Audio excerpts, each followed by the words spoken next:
Thiruvananthapuram Nagaroor Rajdhani engineering college വിദ്യാർത്ഥിയെ കുത്തിക്കൊലപ്പെടുത്തി. അതേ കോളേജിലെ ജൂനിയർ വിദ്യാർത്ഥിയാണ് അരും കൊല ചെയ്തത്.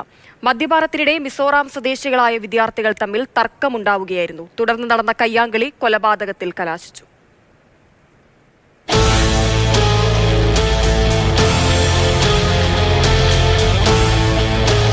തിരുവനന്തപുരം നഗരൂർ നെടുമ്പറമ്പിലാണ് നാടിന് നടുക്കിയ ഈ കൊലപാതകം ഉണ്ടായിട്ടുള്ളത്. സീനിയർ വിദ്യാർത്ഥിയെ ജൂനിയർ വിദ്യാർത്ഥി കൊലപ്പെടുത്തണമെന്നുള്ള ഉദ്ദേശത്തോടുകൂടി കറിക്കത്തി കൊണ്ട് കുത്തിക്കൊലപ്പെടുത്തുകയായിരുന്നു. തിരുവനന്തപുരം നഗരൂർ രാജധാനി എഞ്ചിനീയറിംഗ് കോളേജിലെ വിദ്യാർത്ഥിയാണ് സഹപാഠിയുടെ കുത്തേറ്റ് മരിച്ചത്. മിസോറാം സ്വദേശിയായ 23 വയസ്സുള്ള വാലന്റൈൻ VL ചാനയാണ് കൊല്ലപ്പെട്ടത്.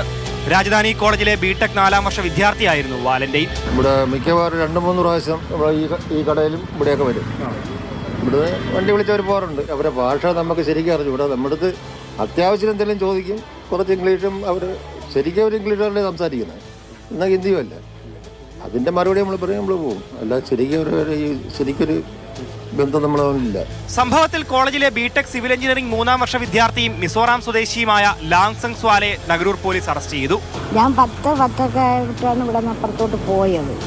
അത് ചെന്നതിന് ശേഷം അപ്പോൾ ഈ പന്നി ശല്യമുണ്ട്. പന്നി കാണുമ്പോൾ പട്ടി വരയ്ക്കണം. പിന്നെ മലയാളികളാണെങ്കിലല്ലേ സൗണ്ട് ഇട്ട് ഒച്ച വയ്ക്കുള്ളൂ. ഇവർക്ക് ഒച്ച ഇല്ലായിരുന്നു. നമ്മൾ കേട്ടില്ല, അതിനകത്ത് കയറിയാൽ കേൾക്കത്തില്ല. ഇന്നലെ രാത്രി 11 മണിക്ക് കോളേജിന് സമീപമുള്ള നഗരൂർ നെടുമ്പറമ്പ് ജംഗ്ഷനിലായിരുന്നു സംഭവം.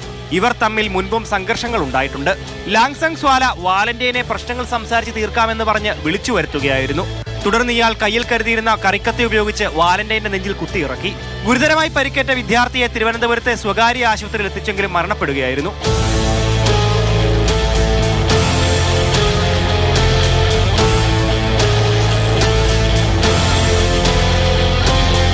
വിദ്യാർത്ഥി സംഘർഷം പകയിലെത്തി. ആ കുടിപ്പക സ്വന്തം സുഹൃത്തിന്റെ ജീവനെടുത്തു. ക്യാമറമാൻ രതീഷ് വെൺപകലിനൊപ്പം ഗോകുൽനാഥ്, മാതൃഭൂമി ന്യൂസ്, തിരുവനന്തപുരം.